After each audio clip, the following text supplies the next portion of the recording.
subscribers and of the people that watch this channel to help me in a grand experiment. I think we're wasting an opportunity if we don't try to collect data from all the people that live around the world that watch this channel.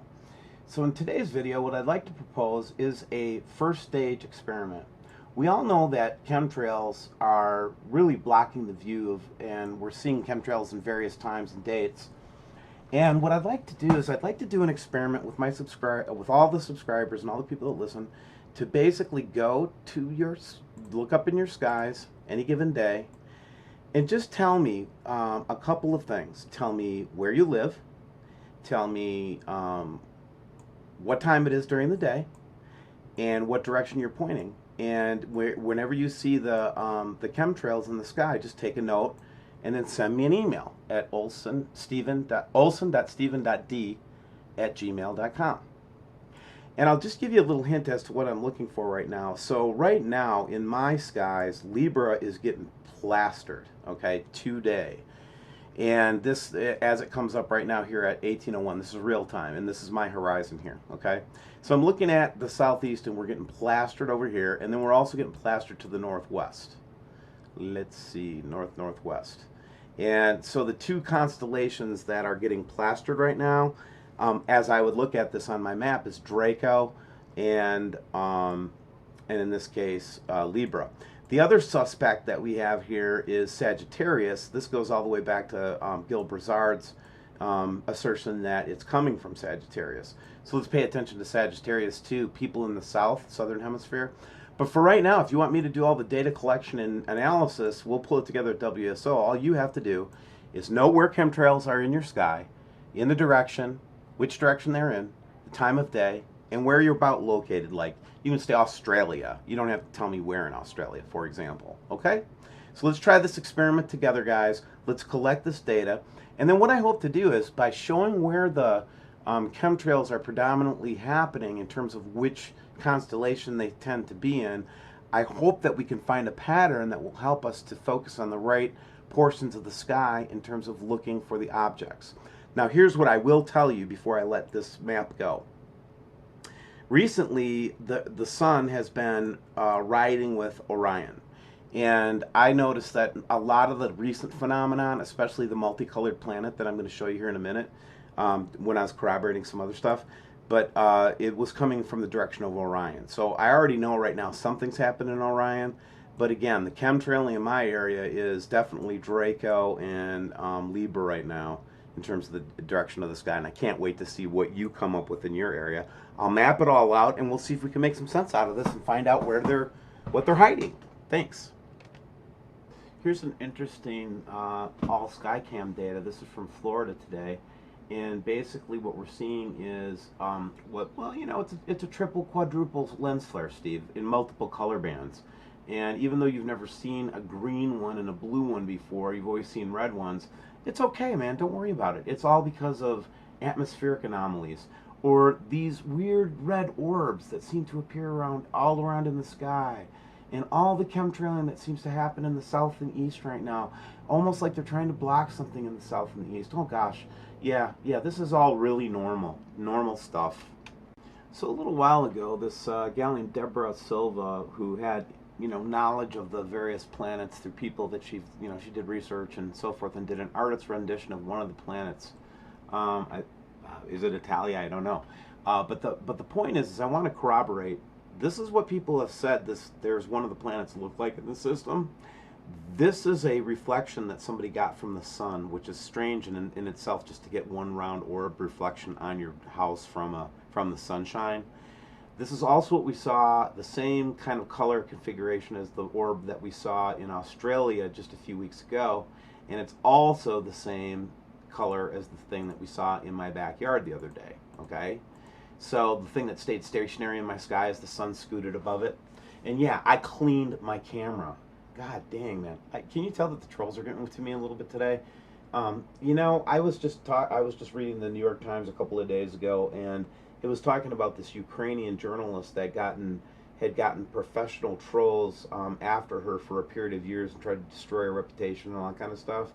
And I'm just saying to myself, it's like I know that we're over the target. So why otherwise? Why would they invest so much trolling, so much negative activity, so much debunking, so much vitriol? Because they do know it's coming, and they don't want us to have credibility.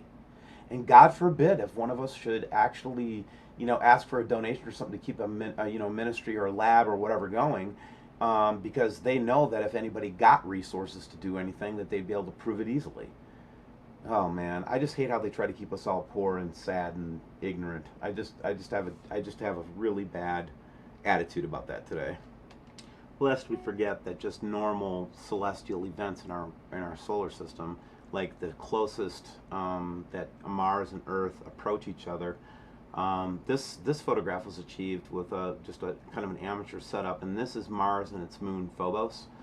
And the reason I wanted to point out this really excellent photograph is because, first of all, it's a treat to see Mars so close to the Earth, and how I just always found that stuff amazing. But number two, it's like here is a guy that just sets up a camera knowing where Mars is, even though it's very hard to see with the naked eye on some nights because of the clouds, haze, whatever. He's able to set up just a very neat little experiment with a tripod and a camera and so forth, and just capture Mars at such an amazing level of detail for just an amateur, right? And so large in the sky as it's so close.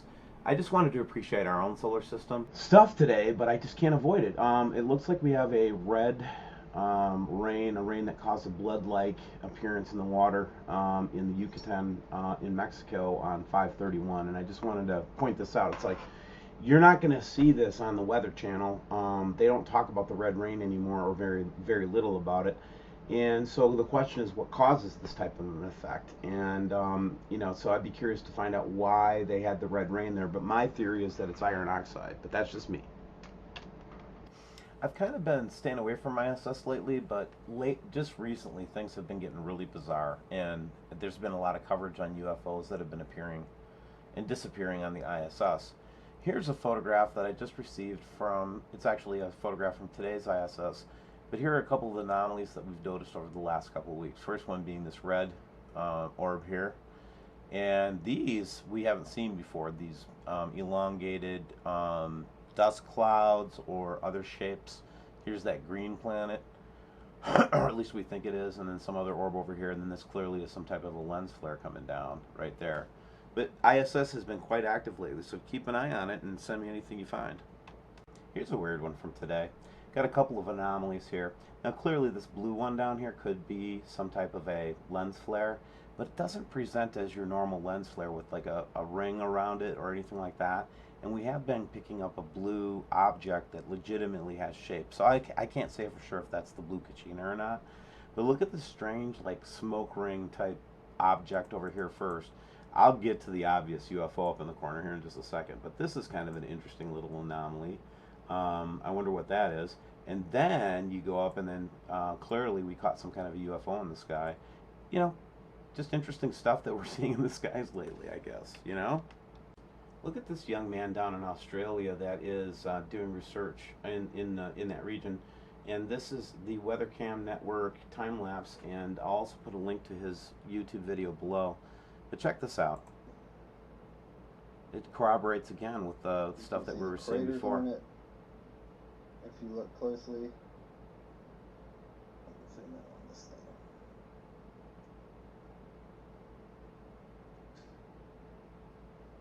Should loop back. Let's look at this. Check it out. Look as the light goes around, we can see the craters here, there. So I'll leave this link below, but great video. Good job, man. Hey, here's a cool one that I just ran across when I was looking at email. But basically, if I zoom out here, you'll see it looks like one of those kind of possible blue lens flares. But it actually, if you zoom in on it, as you'll see here, really close, you start to see that it's actually up in the sky, right? And what's kind of interesting about it is it actually shows some of the halo effect around it as well. There's like the kind of the something going on around it. That's not a lens flare, guys. That's some kind of object up there. I don't know what it is, but it certainly does, It's interesting.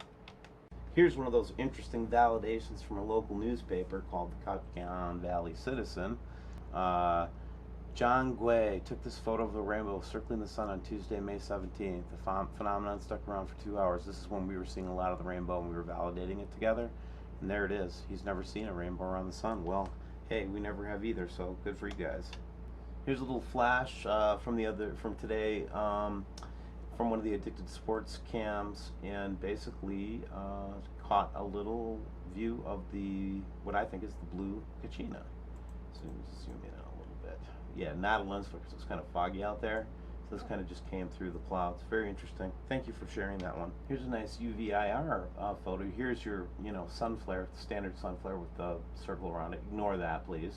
But right here, we've actually been catching a couple people catching it at this 10 or 11 o'clock position lately. And we think that this might be that dwarf that people talk about, possibly, that keeps, kind of just staying close to the sun, I guess. Well, let's keep studying it and see what we find out.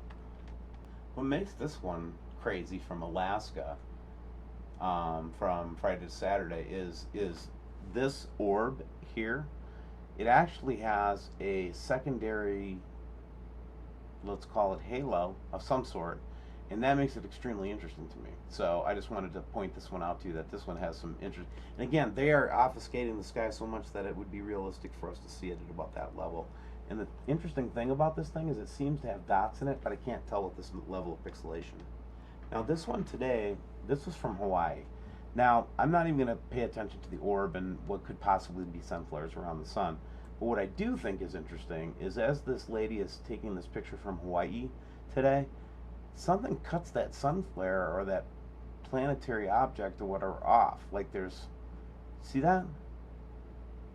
Interesting, huh?